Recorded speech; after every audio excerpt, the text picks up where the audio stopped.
si una prensa quisiera 10 primeras planas de noticias internacionales y análisis internacionales, yo creo que lo mejor sería contratar en este momento a Iván Ernesto Gatón, porque hay tantos elementos de qué hablar y tantas formas de ver las cosas, y sobre todo Iván, que acaba de venir de algún organismo internacional y está más enterado que todos nosotros. Nosotros tenemos aquí básicamente un rompecabezas, que es cómo el presidente dominicano se está manejando en el conflicto con China, con Estados Unidos, con Venezuela y con Haití. Es decir, eso por una parte. Por otra parte, me pregunta alguien ayer, Iván, ¿y qué pasaría si para echarle un jabón, una brisca de jabón al sancocho, Putin invita a Danilo a un encuentro? Bienvenido. Buenos días. Buenos días. Siempre la ciencia se fundamentaba en el principio de reducción y de disyunción, una forma de reducir los elementos, otra forma de uno inferir por dónde podían venir las cosas, pero sobre todo la ciencia siempre nos remitió a que había que contextualizar. Y uno de los problemas más grandes que tiene el mundo en el cual nos encontramos es que hay tantos elementos que se ven dispersos, pero que por más dispersos que estén en un mundo globalizado, los problemas nos llegan a todos. Y hay un serio inconveniente, y es que la geografía siempre nos dice, mira, el mundo en este momento se movió de esta forma y aquí está sucediendo aquello. Y sucede que como eso le pasa al presidente Medina y le pasó a Obama en su momento. Obama dijo, el mundo se movió hacia el Pacífico. Y evidentemente que tenía que mirar al Pacífico.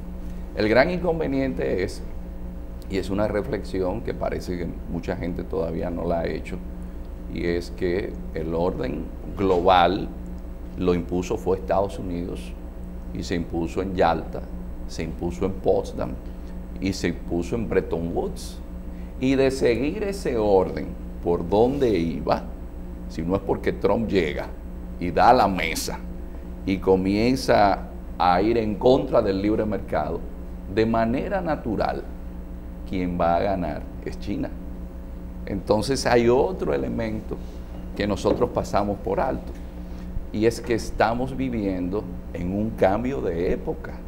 Evidentemente, usted ve que el antiguo imperio persa está renaciendo.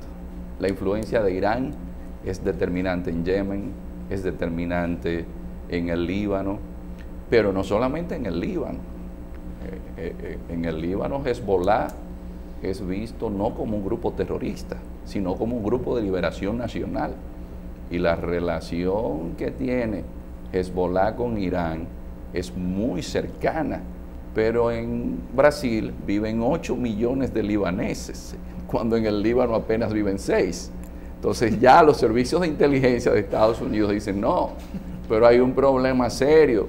En Brasil está el Hezbollah, pero el problema del Hezbollah, es decir, esos iraníes... Mira, ha tratado un tema que necesariamente te lo tengo que mencionar.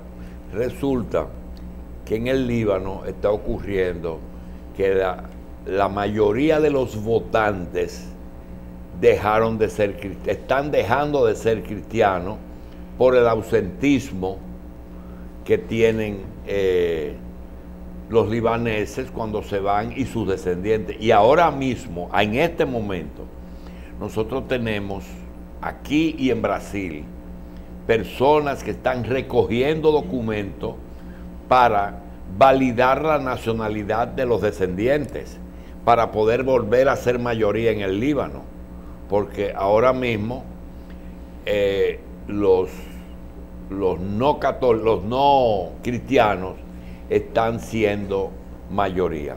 Y la otra cosa que quiero dejarle, me dijeron que se lo pregunte a José, pero te lo vamos a preguntar a ti, y es, con respecto a Estados Unidos y a China, que hay una cita de uno de los clásicos socialistas, marxistas, comunistas, que dijo que no es que se lo acredita, que está por ahí escrito, que el capitalismo es capaz de venderle la soga con que lo van a ahorcar a él mismo. Me dice, pregúntale si Estados Unidos le vendió la soga a China en los años de Nixon y de Carter y de Bush a los chinos para que hoy sean ahorcados o sea ahorcada la economía norteamericana. Mire, quizás, y ahí vuelve la historia de nuevo como maestra, nosotros pasamos por alto que los chinos, todo lo que llega donde ellos lo chinizan, hasta el comunismo.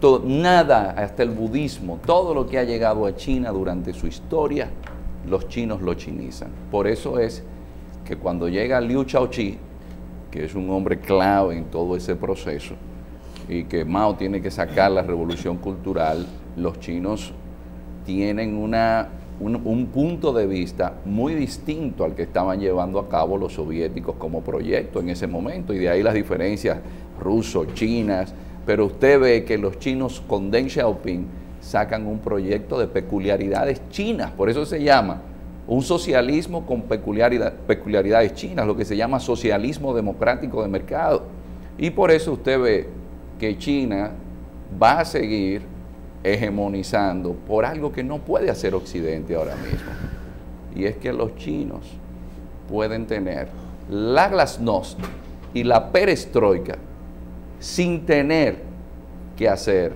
lo que hicieron los soviéticos.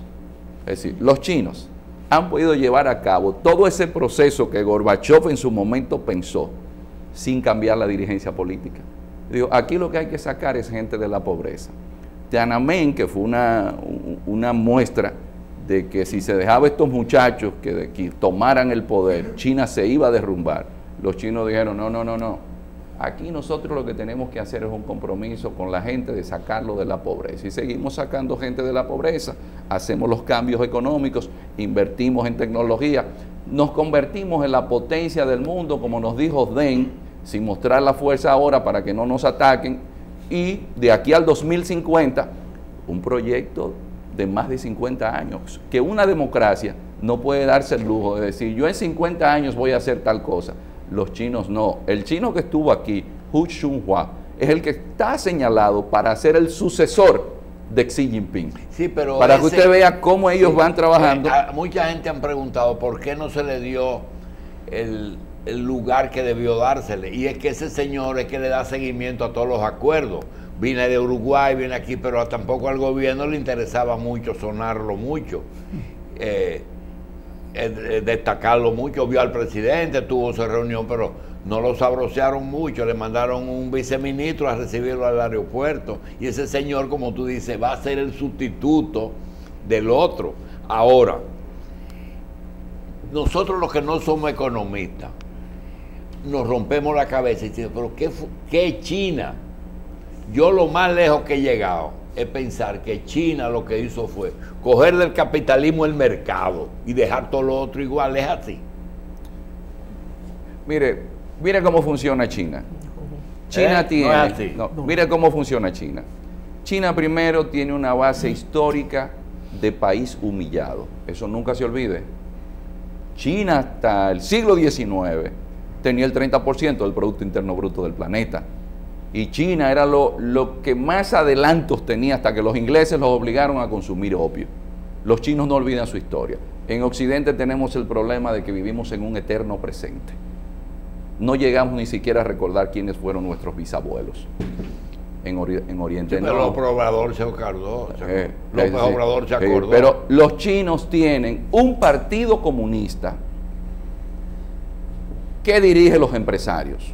El dueño de Alibaba es un miembro del Partido Comunista. No, pero es que la gente no entiende que en China ningún empresario no se mueve una hoja sin que ese Partido Comunista diga que se va a mover. Pero ese empresario es testaferro del partido. Porque es que él sabe que el partido es que garantiza la cohesión del país, un país que tiene 56 grupos étnicos y que duró 100 años desangrándose, todo el mundo yendo a China a expoliarlo.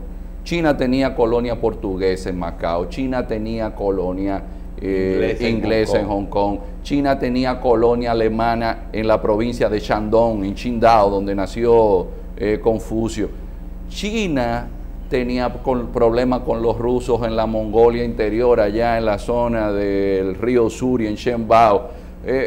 China, los japoneses en el 1895 la obligan a firmar un acuerdo que se llamó el de Shimonoseki, donde le quitan Taiwán. A China todo el mundo iba a humillarla.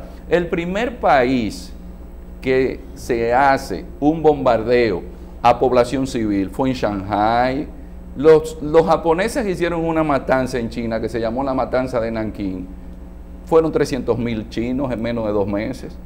Todo el mundo iba a China a humillarle. Entonces los chinos en su pasado tienen identificado, tenemos que estar cohesionados en base a un proyecto.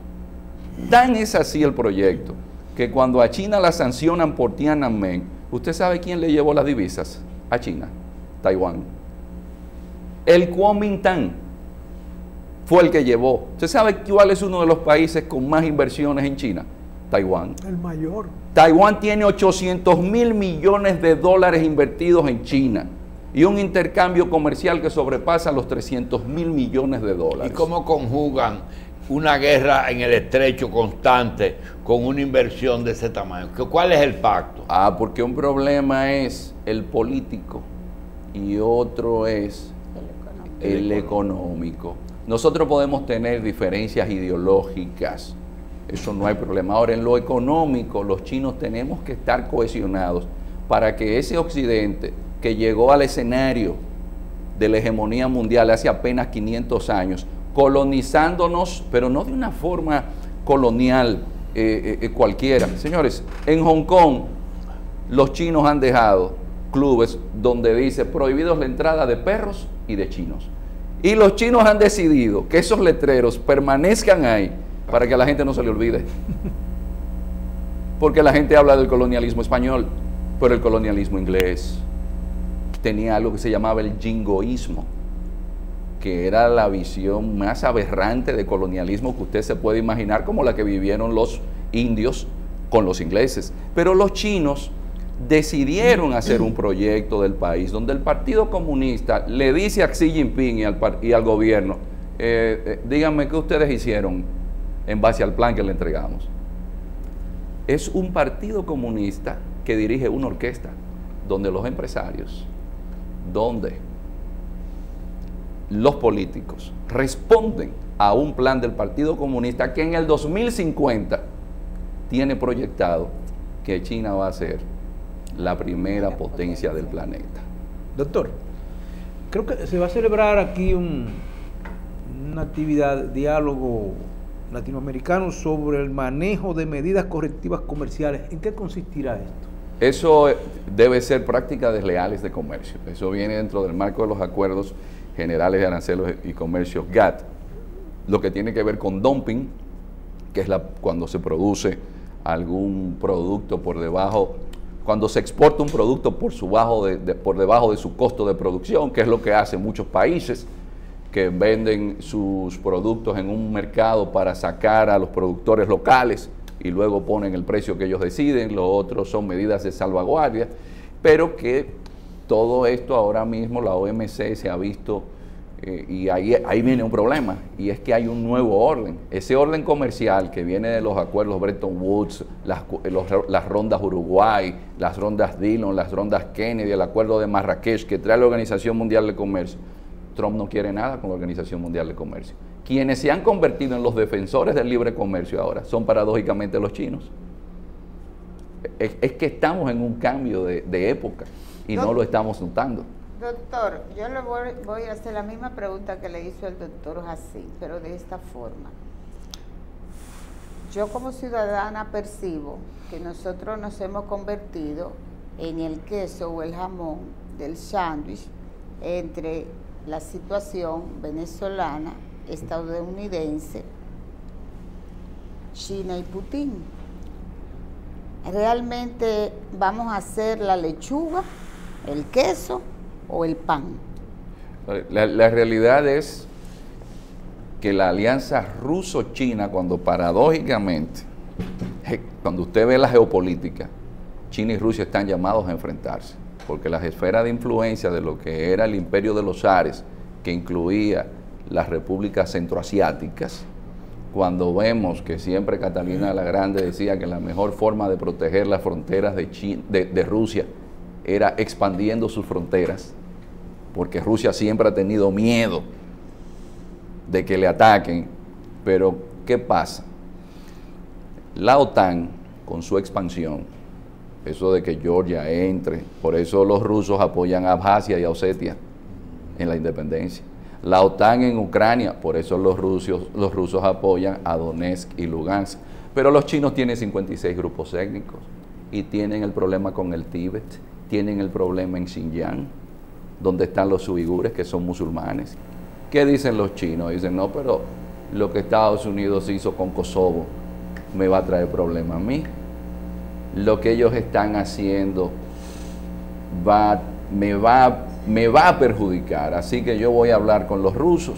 Y aunque yo tuve problemas con los rusos porque les robé algunos secretos militares de fabricación de armamentos, etcétera, tengo problemas por el río Amur, y tengo algunos problemitas porque en la zona de Harbin, que está ahí en la frontera, en toda esa zona de la Siberia, Rusia lo que tiene son 5 millones de habitantes, pero ahí en la frontera, en Harbin, los chinos tienen 100 millones de habitantes.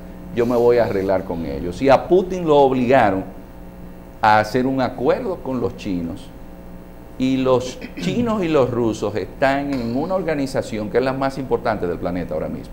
Se llama la Organización de la Cooperación de Shanghái, porque los chinos, con una diplomacia taoísta, es decir, de equilibrio, lograron tener a todos los países centroasiáticos, lograron tener a Pakistán y a India, que son enemigos, pero los chinos le invirtieron a Pakistán 40 mil millones de dólares en un muelle de aguas profundas.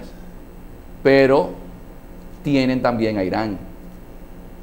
Todos juntos, incluyendo Turquía, son el más del 50% de la población mundial y más del 50% del Producto Interno Bruto del planeta. Entonces, Venezuela es en este momento el lugar donde se encuentra la disputa geopolítica más candente que tiene el planeta en este momento, porque tantos chinos como rusos, visto los antecedentes de Libia, por ejemplo, con el tema del petróleo, porque el petróleo va a seguir siendo un tema fundamental, porque el petróleo no es solamente automoción, que eso representa el 15%, es más de 500 derivados que tiene el petróleo.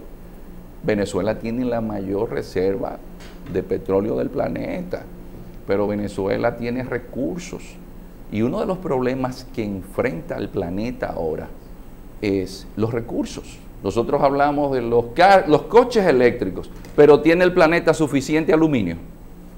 Estamos hablando de coches eléctricos, pero ¿tiene el planeta suficiente litio para las baterías? Y cuando la mayoría del litio está en Bolivia, el 80%, el resto está en Argentina y está en Chile. Entonces, chinos y rusos dicen, pero si en Libia, dicen los chinos, yo tenía inversión y me cubiaron porque me dejaron sin nada allá. Y yo voy a salir de Venezuela donde yo tengo 70 mil millones de dólares invertidos. Y los rusos dicen, pero lo que me puso Maduro en garantía para los 20 mil millones de dólares que yo le presté fue Citgo. Y yo tengo el 50% de Citgo en acciones, pero Citgo es en Estados Unidos que está. ¿Y qué hicieron? Sanciones. Entonces, rusos y chinos, y hay algo que no se está viendo. Don José Israel decía algo que también se desconoce de Venezuela. Venezuela tiene una tradición militar que viene de Francisco Sebastián Miranda. De Miranda, cuando usted nota Prioso Carrasco, cuando usted sigue Juan Vicente Gómez, cuando usted sigue Medina Jangarita, cuando usted sigue Wolfgang Larrazábal, pero antes de Wolfgang Larrazábal, usted tenía a quien los venezolanos muchos consideran el mejor presidente que ha tenido Venezuela, que es el general, ahora olvido el nombre. Juan Vicente Gómez. No, el Marcos Pérez Jiménez. ¿Qué le indica esto? Que el poder siempre ha pasado por los cuarteles en Venezuela. El chavismo tiene 20 años. ¿Cuántas generaciones de oficiales superiores ha tenido el chavismo? Y usted viendo la tradición militar que hay en Venezuela. Es decir, la situación venezolana, y visto lo que sucedió en Libia, y esto sí es importante, en Libia el petróleo Repsol sigue comprando petróleo. Los señores de la guerra que manejan el área donde estaba el petróleo no tienen problema para sacar su petróleo, pero ¿cómo quedó Libia? Que era una Finlandia en el África. Entonces nosotros estamos viendo lo que siempre ha sucedido. Ante los intereses, los imperios se pelean, porque lo que enseña la geopolítica es que los estados son seres vivos. En Irán quedó en otras manos el petróleo. Porque, ¿usted sabe por qué llegan los ayatolás? Sí. Es por un golpe de estado que le dan a Mohamed Hedayeh Mossadegh, la Anglo-Iranian Oil Company. Fue el petróleo que sacó a Mossadegh.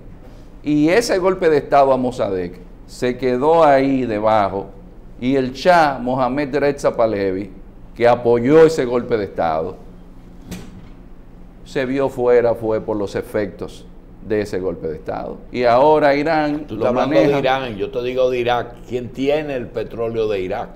El petróleo de Irak en la actualidad lo está manejando Estados Unidos en su mayoría, porque Siempre la mayoría lo manejaba, aún durante la crisis. lo manejaba Estados Unidos. Primero lo manejaban los ingleses, porque la mayor parte del petróleo de Irak está en Mosul, que era un vilayato del Imperio Otomano, pero ahí están los kurdos, y eso va a complicar la situación, que vamos a ver más problemas en el Medio Oriente en el largo plazo, porque los kurdos no son árabes. Y la mayor parte del petróleo está en esa zona, y los kurdos son los que han servido para aplacar entonces al Daesh o el ISIS. Y el kurdo turco es el mismo kurdo iraní. Entonces, es que los kurdos no han tenido Irak, mayor Irak. enemigo que los turcos, que fueron los que no le permitieron tener un estado cuando se proclamó la República Pero hay Turca en el kurdos en 23, Turquía. pero que no los dejaban ni siquiera hablar el kurdo en Turquía, a pesar de ser 15 millones. Incluso para los turcos, una de las principales amenazas a su seguridad interior es el partido del Kurdistán, de Abdullah Öcalan. Las fricciones con los kurdos, porque a veces Occidente, nosotros vemos las noticias como que son pueblos ahí muy homogéneos. Y no es así. Y no es así. Los kurdos no son ni persas, ni son árabes, ni son turcos. ¿Los armenios son persas, son árabes o son otra cosa? No, los armenios son cristianos Ajá. Y armenios. y armenios. Y lo protegen los iraníes de los musulmanes sunitas azeríes en el conflicto del Alto Karabaj. Y son muchos. Son pocos realmente, son como 5 millones, pero los armenios, los turcos hicieron el genocidio, los turcos todavía se niegan, pero a principios de siglo mataron 1 millón de armenios, los turcos. Es decir, que la situación... El Imperio Otomano mató. Sí, 1 millón ellos lo niegan, pero las pruebas andan por ahí. Y los armenios han tenido que buscar protección. ¿Dónde? En los iraníes. El mundo está viendo las cosas ahora como muy... ¿Y el petróleo libio de quién es? No, el petróleo libio, como decía ahorita. El petróleo libio, en una sociedad de tribus, que era Gaddafi que las cohesionaba, esa sociedad se fracturó y los señores de la guerra, es decir, el jeque que tiene el grupo de milicias en una zona, con ese Repsol de España arregló y el petróleo sale y ese recibe el dinero.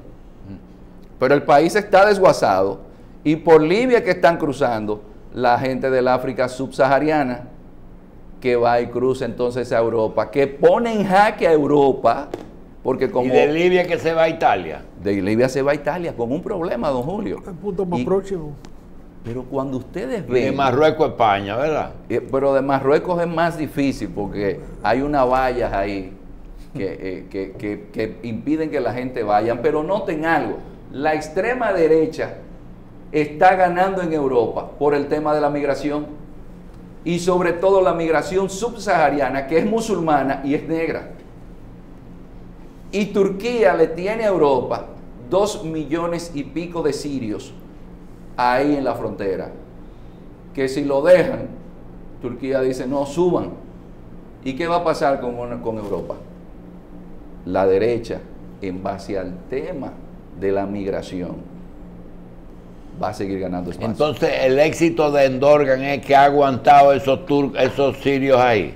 No, el éxito de Erdogan fue poder hacer el arreglo con Putin para cuando le iban a dar el golpe de Estado no se lo llevaran, porque los servicios de inteligencia rusos fueron los que le dijeron a él, no salgas. Bueno, digo no salgas, pero quien avisa a Erdogan que Abdullah Fethullah estaba detrás del golpe de Estado, Fethullah vive en Pensilvania. Entonces Erdogan hace una vinculación con Estados Unidos y la realidad es que Erdogan está tratando de islamizar la sociedad en contra de la occidentalización que llevó a Ataturk.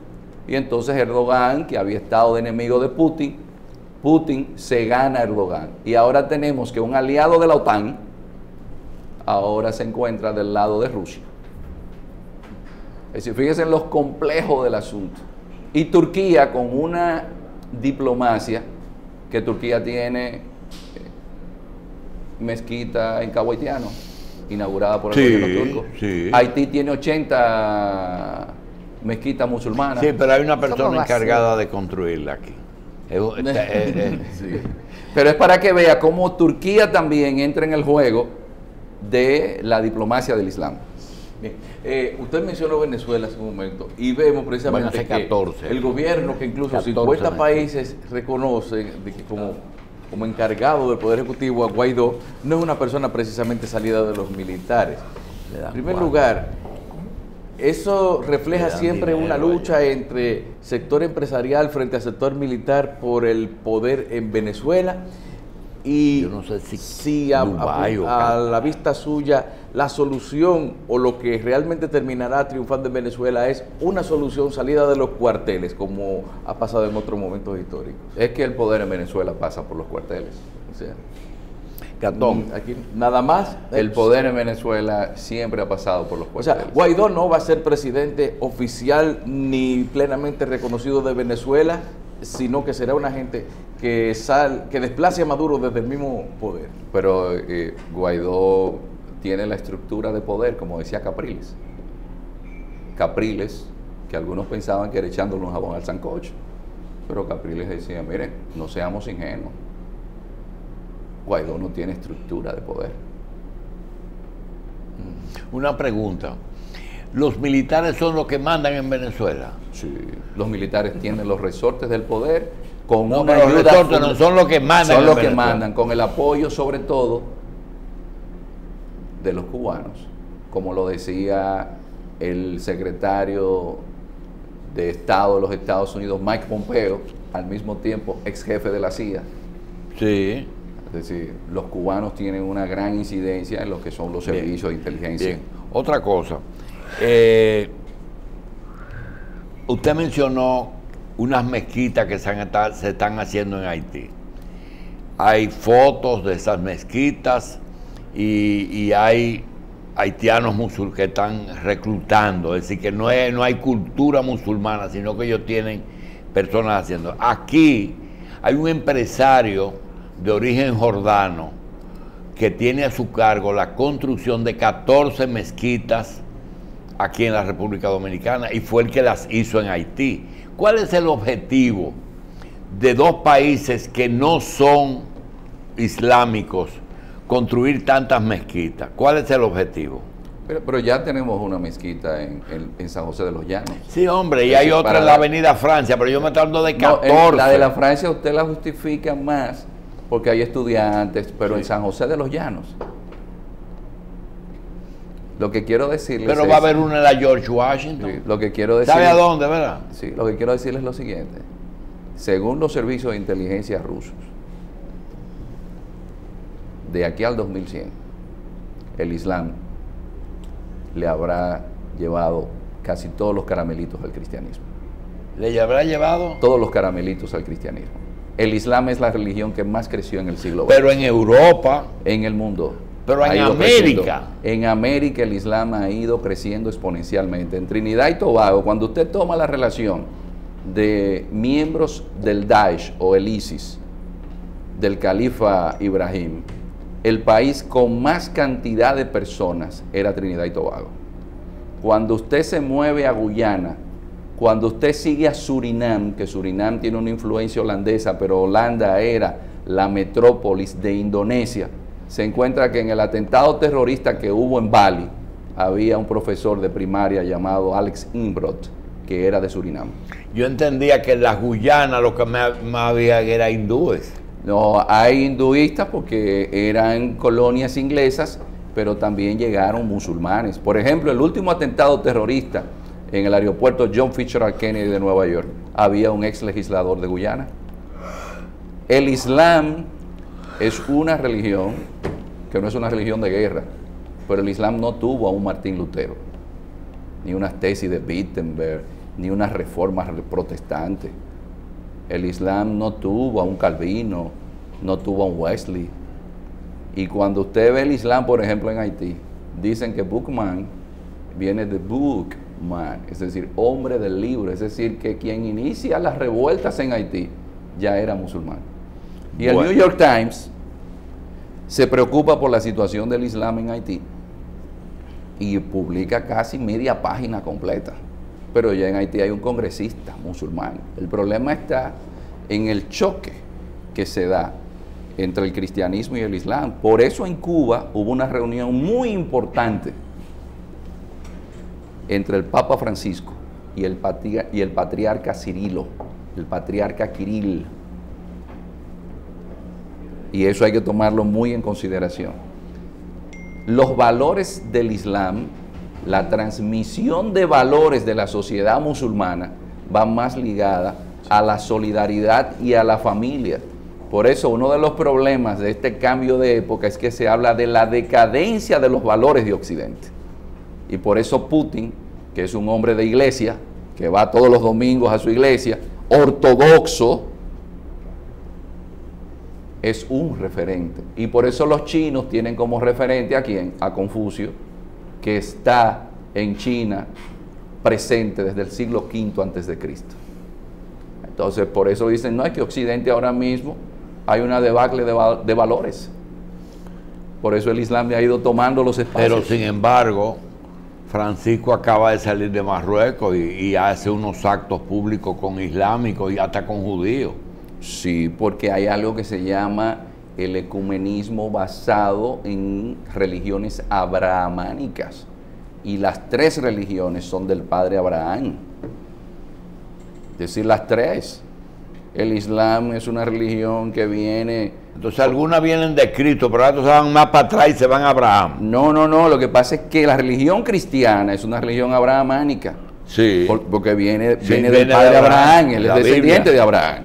Pero el Islam también viene del lado de... y el hijo del esclavo Agar. Los musulmanes dicen que vienen de ahí, sí, de Ismael. Son religiones del padre Abraham, que era un amorrita, caldeo, salió de Ur, de la parte sur de lo que es hoy Irak.